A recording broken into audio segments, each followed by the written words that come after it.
लोकसभा चुनाव में महंगाई बम फूटा है। थोक महंगाई दर पिछले 13 महीने की ऊंचाई पर पहुंच गई है और ऐसा इसलिए हुआ है क्योंकि सब्जी, बिजली, तेल, ईंधन से लेकर खाने पीने तक की चीजों में महंगाई की आग लग गई।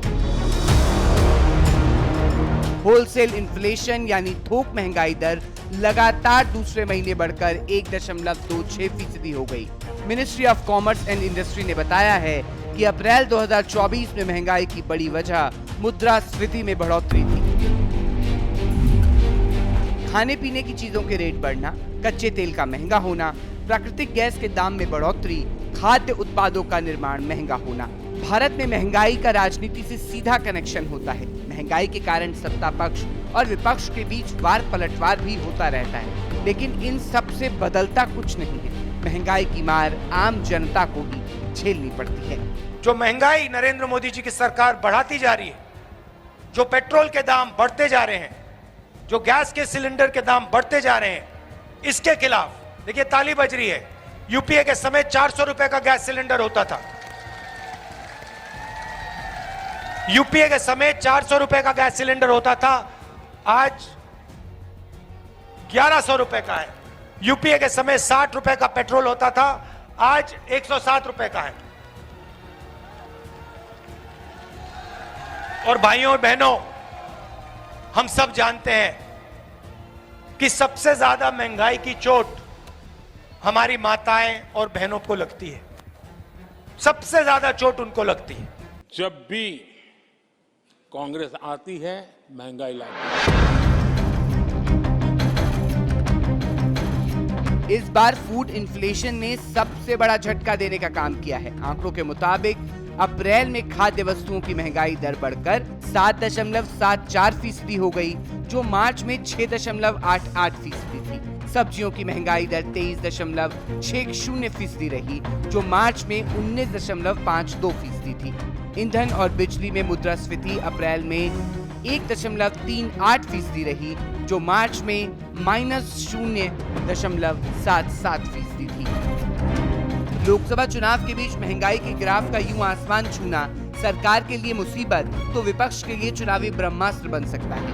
जिस तरीके से महंगाई बढ़ी है और लगातार महंगाई बढ़ रही है, जो कीमत दालों की है, तेल जो खरीदा जाता है उसकी कीमत, डीजल पेट्रोल की कीमत, सीमेंट की, स्टील की, और लगातार आप देखेंगे महंगाई बढ़ी है। इनके लगातार बजट आने से गांव में उदासी है। हमारा नौजवान जो उम्मीद लगा करके बैठा था नौकरी और रोजगार मिलेगा, आंकड़ों में तो दिखाई दे रहा है कि नौकरी और रोजगार हैं। अगर सरकार के आंकड़े देखें तो आंकड़ों में तो दिखता है, लेकिन ज़मीन पर गांव में अभी भी बड़े पैमाने पर नौजवानों के हाथ में काम नहीं है, रोजगार नहीं है, नौकरी नहीं है। पेट्रोल को 70 रुपए के दाम पर आने के लिए और 7 सालों में 100 रुपए तक पहुंच गया है।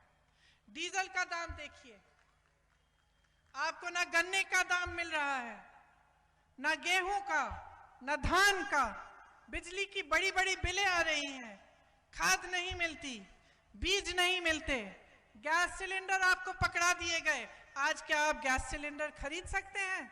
उसको दोबारा से भरवा सकते हैं?